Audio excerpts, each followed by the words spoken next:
안녕하세요. 마음 편한 삼성전자입니다.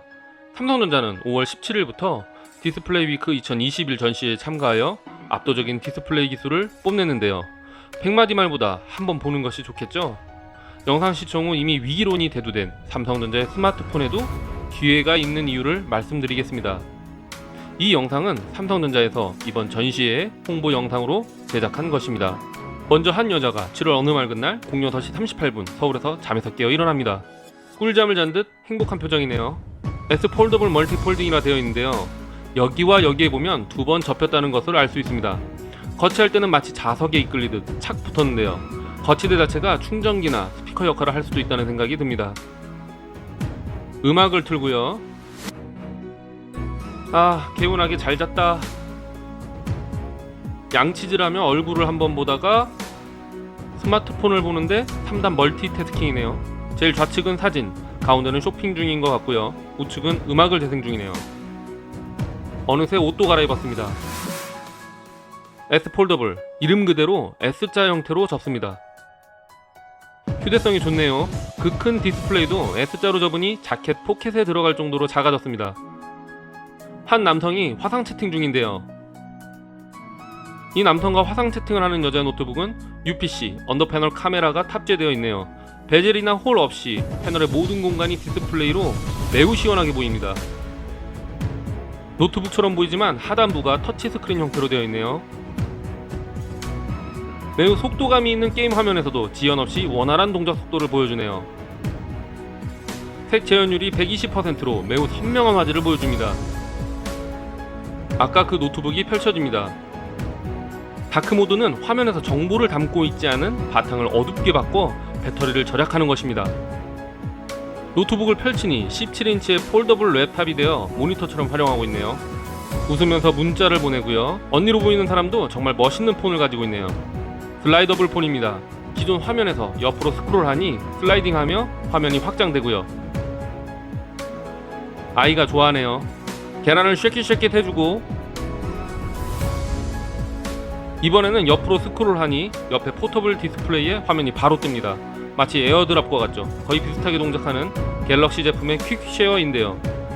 블루라이트 저감으로 눈을 보호하는데요. 그래도 애가 너무 가깝게 보네요. 둘 다 굶주렸는지 음식이 나오자마자 물개 박수를 치고요. 아까 포켓에 넣을 때는 몰랐는데 다시 보니 상당히 뚱뚱해 보입니다. 이 부분은 기술의 발전이 좀 해결해줘야 할 것 같네요. 마지막인데요. 역시 강조하고 싶었던 것은 슬라이더블 폰이었던 것 같습니다. 항상 주인공은 마지막이죠. 여러분들은 여기까지 보고 무슨 생각이 드시나요? 역시 디스플레이는 삼성전자인가? 스마트폰 시장에서는 애플한테 안 되는데 저러면 뭐하나? 등등 여러가지 생각을 하실 수 있는데요. 저는 이 짧은 영상에서 S 폴더블, 슬라이더블, UPC 등 지금 스마트폰의 디스플레이의 정점이라 할 수 있는 최고의 기술력을 담아냈고, 이제 이러한 제품들이 곧 삼성전자가 제일 먼저 양산을 하게 될 것이라는 사실에 새삼 놀라게 되네요. 2021년 1분기 시장 점유율은 삼성전자가 1위로 21.7%, 애플이 2위로 16.8%이지만 매출액은 애플이 1위로 무려 42%, 삼성전자는 2위로 17.5%에 불과한데요. 그 이유는 다들 아시다시피 애플은 플래그십인 아이폰 프로가 제일 많이 팔리고 삼성전자는 보급 기종인 A 시리즈가 많이 팔리는 상황이죠. 그렇다 보니 판매 대수로는 세계 1위지만 매출로 가면 1위 애플과는 2배 이상의 매출 차이가 나는 것입니다. 사실 이제 애플과 비빌 수준이 아닌데요. 그러나 스마트폰의 시장의 주도권은 삼성전자에게 있습니다. 이게 무슨 소리냐고요? 애플은 지금 압도적 세계 1위의 시장 점유율을 가진 기업입니다. 그러다 보니 디자인이나 폼팩터를 바꾸는 것에는 매우 소극적일 수밖에 없습니다. 애플은 이미 익숙한 디자인과 익숙한 분위기로 매번 출시할 때 큰 변화 없이 기존의 소비자들에게 호응이 좋았던 형태를 고수하며 스마트폰을 출시하는데요.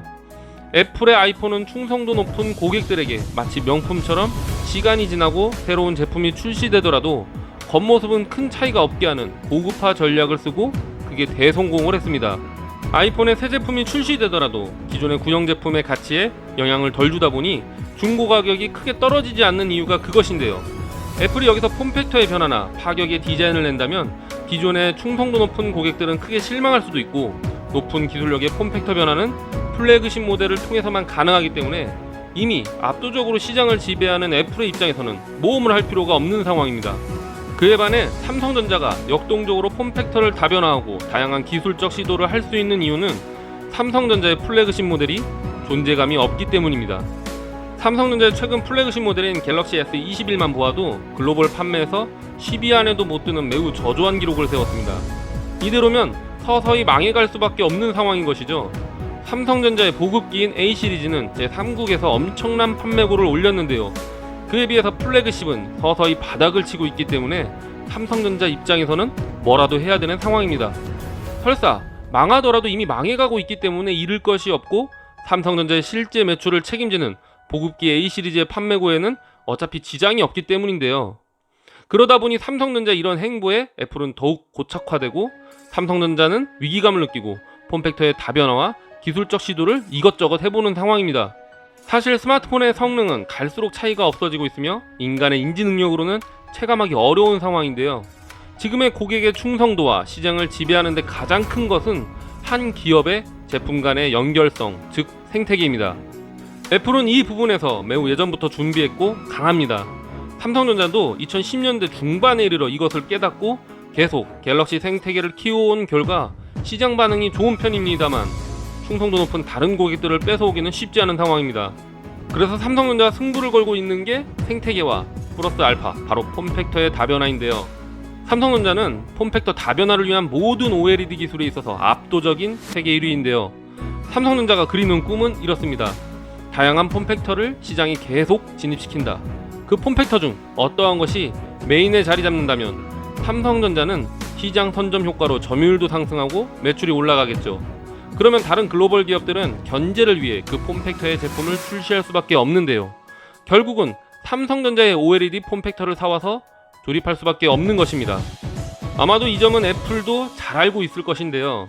당장 애플이 할 수 있는 것은 기존 전략을 더 강화시키며 고객 충성도를 유지하는 일입니다. 시장 점유율과 매출액의 추이만 보면 삼성전자의 위기이며 삼성전자를 제외한 모든 기업이 점유율을 올리고 있는 것으로 보이지만 실제 상황은 디스플레이 기술에서 압도적인 삼성전자가 잃을 것이 없는 상황에서 시장을 흔들며 폼팩터를 선도하고 있는 상황입니다.